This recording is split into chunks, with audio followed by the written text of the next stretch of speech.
안녕하십니까. 아신의 공동체 여러분 반갑습니다. 이 시간 주의 소리가 있어라는 제목으로 하나님의 말씀을 나누고자 합니다. 본문 말씀은 사도행전 7장 30절에서 34절 말씀입니다. 40년이 참에 천사가 시내산 광야 가시나무 떨기 불꽃 가운데서 그에게 보이거늘 모세가 그 광경을 보고 놀랍게 여겨 알아부르고 가까이 가니 주의 소리가 있어 나는 내 조상의 하나님 즉 아브라함과 이삭과 야곱의 하나님이라 하신대 모세가 무서워 감히 바라보지 못하더라. 주께서 이르시되 내 발에 신을 벗으라 내가 서 있는 곳은 거룩한 땅이니라. 내 백성이 애굽에서 괴로움을 받음을 내가 확실히 보고 그 탄식하는 소리를 듣고 그들을 구원하려고 내려왔노니 이제 내가 너를 애굽으로 보내리라 하시니라. 아멘. 사도행전 7장에서 스데반은 하나님께서 아브라함과 이삭과 야곱, 요셉에게 어떠한 은혜로 역사하신지를 설명하고 모세라는 인물을 중심으로 설교를 합니다. 하나님께서는 출애굽 사건을 위해서 모세를 부르셨습니다. 모세는 애굽 왕궁에서 자랐지만 자신의 민족을 위해서 애굽 사람을 죽였는데 이 사실이 발각이 되어 바로에게 죽을까 두려워 광야로 도주를 합니다. 그리고 40년 동안 목동으로 살면서 이전의 화려한 삶과는 거리가 먼 삶을 살아가게 됩니다. 한순간의 사건으로 아무것도 아닌 인생이 되어버렸습니다. 모세는 이 광야에서 아들을 낳았습니다. 하나님께서 약속하신 땅을 떠나 미디안 광야에서 이방 땅에서 아들을 낳았습니다. 그래서 첫째 아들의 이름을 게르솜, 내가 타국에서 나그네가 되었다라고 짓습니다. 그리고 둘째 엘리에셀, 하나님께서 나를 도우셨다라고 이름을 짓습니다. 모세는 타국에서 나그네가 되어 아무것도 아닌 인생이지만 그럼에도 하나님께서 자신을 도우시는 분이라는 그런 믿음을 가지고 광야 생활을 했습니다. 그렇게 광야에서 40년이라는 세월을 지나 80세가 되었을 때에 하나님께서 떨기나무 불꽃 가운데 모세를 부르십니다. 크고 번듯한 백향목이 아니라 자신과 같이 보잘것없는 아무것도 아닌 떨기나무 가운데 불꽃으로 임재하셔서 모세를 부르셨습니다. 그리고 모세를 향해 두 가지를 말씀하셨습니다. 내 발에 신을 벗으라. 내가 서 있는 곳은 거룩한 땅이니라. 이제 내가 너를 애굽으로 보내리라. 하나님께서는 왜 모세에게 신을 벗으라고 하셨을까요? 그가 서 있는 곳, 하나님께서 임재하신 그곳이 거룩한 땅이기 때문입니다. 모세에게 신발은 단순한 물건이 아니었습니다.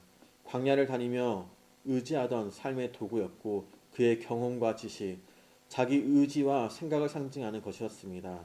낡고 헤어진 그 신발이 모세가 광야에서 얻은 경험과 인고의 세월과 그 가운데 얻은 지식이었습니다. 그러나 하나님 앞에서는 그 신을 신고 설 수 없었습니다. 하나님은 거룩한 분이시기 때문입니다. 하나님의 임재 앞에 자신이 쌓아왔던 모든 것을 내려놓고 낮아짐과 겸손함으로 나아가야만 했습니다. 하나님께서는 낮아진 마음, 겸손한 자를 부르시고 그들을 통하여 일하시는 것들을 우리는 너무나 많이 봅니다.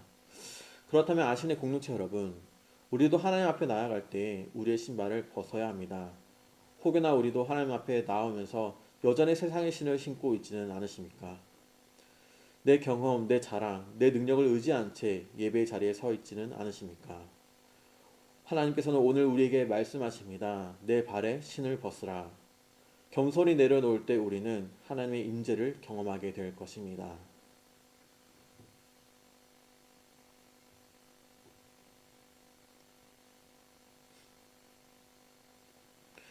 그리고 우리가 그렇게 우리의 모든 신발을 벗을 때 하나님께서는 우리에게 다시 한번 사명을 주십니다.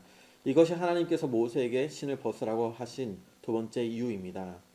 즉 하나님께서는 모세에게 새로운 사명의 신을 신겨주기 위해서 세상에서 신던 신을 벗으라고 말씀하신 것입니다.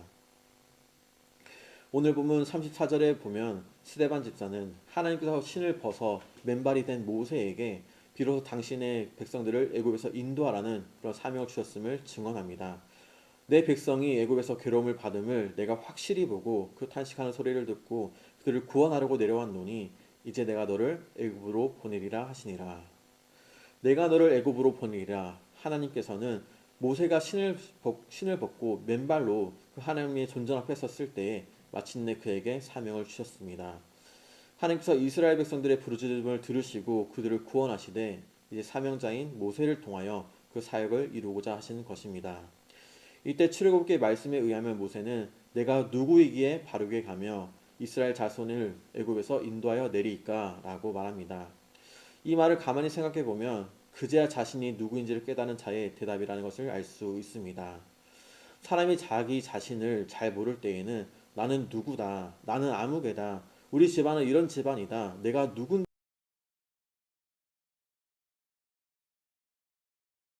누구이게라고 겸손하게 말을 하게 됩니다. 나는 아무것도 아니라는 것입니다. 모세는 40년 전 왕궁에서 자랄 때에는 자신이 힘이 있는 자인 줄 알았습니다.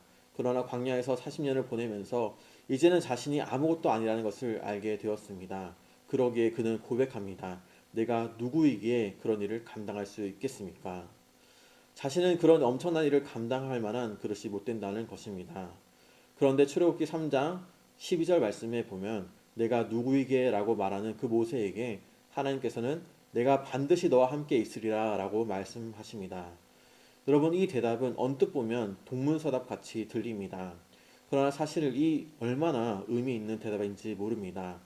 하나님께서는 내가 누구이기에 라고 말하는 그 모세에게 그의 존재나 신분을 확인시켜 주지 않았습니다. 그래 모세야, 너는 내가 출애굽을 위하여 준비한 나의 능력의 종이다.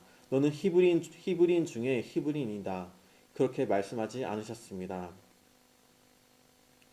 내가 누구입니까? 라는 그 질문에 하나님께서는 모세가 얼마나 힘이 있고 똑똑한 사람인지 확인시켜 주신 것이 아니라 하나님의 존재를 확인시켜 주셨습니다. 즉 모세가 누구인가가 아니라 하나님의 임재를 확인시켜 주셨습니다. 그렇습니다. 우리가 가- 그렇습니다. 우리가 사명을 감당할 수 있는 것은 내가 누구인가를 확인했기 때문이 아니라 나와 함께 하시는 하나님을 확인할 때입니다. 즉 사명자는 언제나 자신의 존재를 확인할 것이 아니라 나와 함께 하시는 하나님의 임재를 확인해야 합니다. 하나님의 일은 내 힘으로, 내 능력으로 내가 신고 있는 그 세상의 화려한 신발로 감당할 수 있는 것이 아니기 때문입니다. 오직 하나님께서 함께 하실 때만이 우리는 사명을 감당할 수 있습니다. 이렇게 하나님께서는 모세에게 사명을 주시고 그 사명을 감당할 수 있도록 함께 하시며 약속해 주셨습니다. 그러므로 하나님은 모세에게 사명을 주시고 그 사명을 감당할 수 있도록 그와 함께 하시려고 세상의 신발을 벗으라고 하신 것입니다. 이후에 모세가 출애굽을 하는 이스라엘 백성들과 함께 40년을 광야에서 길을 걸을 때 그들의 신발이 헤어지지 않는 경험을 하게 된 것도 하나님께서 그들과 함께 하셨기 때문입니다.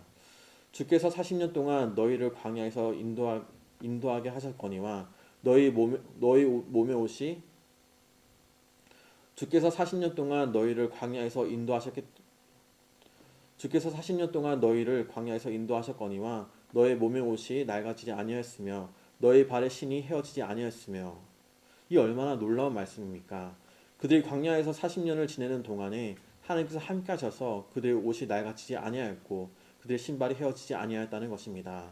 하나님의 임재로 인한 놀라운 기적이었습니다. 사랑하는 아심 공동체 여러분, 이제부터 우리들도 교회 나올 때마다 나와 함께 하시는 그 하나님, 우리들과 함께 하시는 그 하나님을 바로 이 거룩한 예배당에서 만나고 확인합시다.